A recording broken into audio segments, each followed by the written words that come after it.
Hey, what's going on, everybody? It's Chris with InsideTheU. Just wrapped up spring practice number 4. First week is in the books. We weren't able to be out here on Friday, and then today there was post-practice interviews, but reporters who cover the team were not allowed to have a viewing period for today's practice. But head coach Mario Cristobal talked after practice.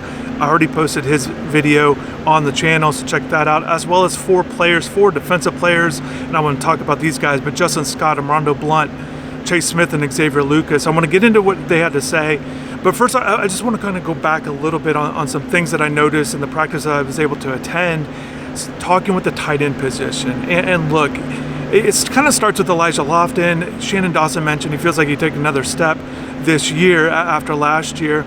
But Luka Gilbert, I'm very curious to see how he does. You know, the tall freshman last year earned some playing time, got in there in the playoffs at the end. But, you know, just watching him after practice, he stayed after practice and caught some balls. He was kind of just working right behind me essentially on the hash mark and taking some long catches. Luke Nichols, one of the guys, throwing to him. And it just looked like he was paying attention to tracking the ball when it's over his head, or tracking the ball if he has to go down and get it in the end zone right behind me.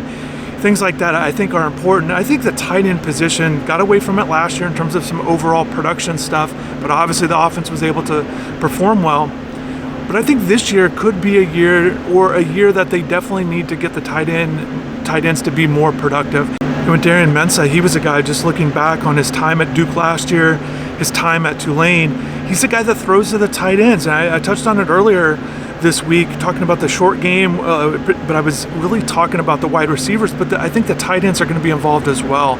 Look, at Duke last year, his tight end caught 40 passes, Jeremiah Halsey, 40 catches last year, ranked 4th on the team.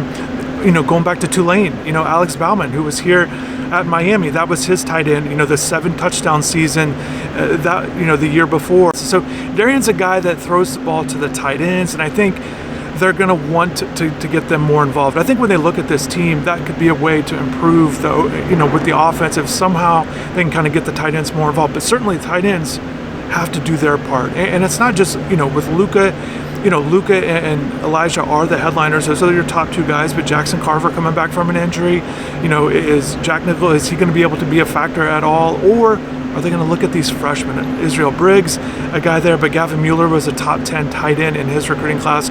Good size. Watching him the first couple days of practice, seems to catch the ball well. Can one of those guys get in the mix in terms of being a pass catcher? So we'll see. We'll see how the spring kind of goes with those guys. But I think with the tight end position in general, I think it's a way for Miami to be a strength. And also, too, with Darian, he throws touchdowns to tight ends. So that's something to pay attention to as well. These guys need to be red zone targets. I think it's only going to help the offense. And again, when you're looking at a way to improve on last season, that is an area I think this team can improve on.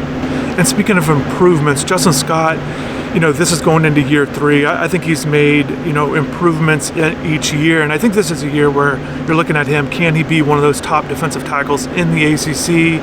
Really wreak havoc against the run, as well as some pass rushing potential opportunities. And he's a guy that's improved his strength. You want to talk about improvement? He's improved his strength since he's gotten here. He admitted, look, he probably couldn't bench 225 when he first arrived, even though he was a big defensive tackle. And that's not that surprising for a guy of his size or the arm length, but now he's right around over 325. So the strength is continuing to improve with the upper body, and I think that's only going to help him because he's a guy with a good base, good feet. So I think improving the hands, improving the strength is only going to help him, and I think that's been big for him.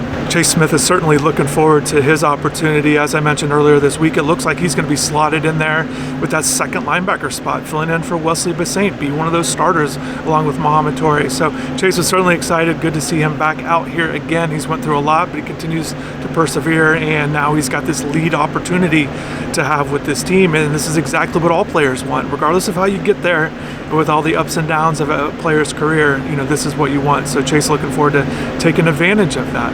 One thing I want to mention too, speaking of improvement, I think the offensive line, spring improvement's going to be big with them, and the way it's kind of lining up, the way I see it, they're giving Jackson Cantwell all the opportunities at left tackle. We'll see how he does throughout the spring. I think it was great for him to be able to be out here for bowl practices. I think that was good for him, and now you can kind of hit the ground running, so to speak. But you got SJ at left guard. I think Samson, when he's back, and as you've seen the video, when they came out, the team came out at halftime of a basketball game. Samson's in a sling, so he's obviously dealing with something, but I think he could stay right there at left guard like he played last year.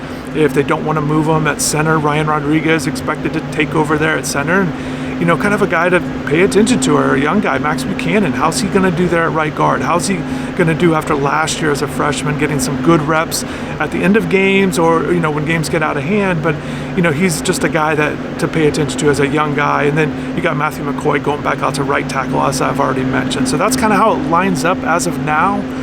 But obviously throughout spring ball, a lot of things can change, and if any of these other guys can kind of vault themselves into it, or if there's an injury like dealing with, like Samson's dealing with, just can another guy kind of step in and kind of impress during his opportunities. But we'll see how they go. Again, there's still a lot of confidence, even though some new names, and Coach Dawson mentioned he's excited about this young group, this new group of offensive line after the last few years of a lot of the similar and same guys in there. That's going to wrap everything up for me here. I still have the wide receiver video to post, and then practice number 5, the next practice, will be on Tuesday morning.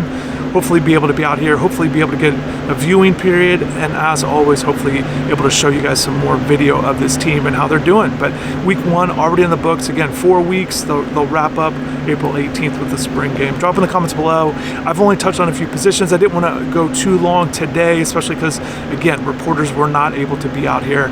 Reporters that covered the team. So disappointing, but it is what it is, and looking forward to being back out here whenever we can. All right, thanks again. Have a good rest of the day, and take care.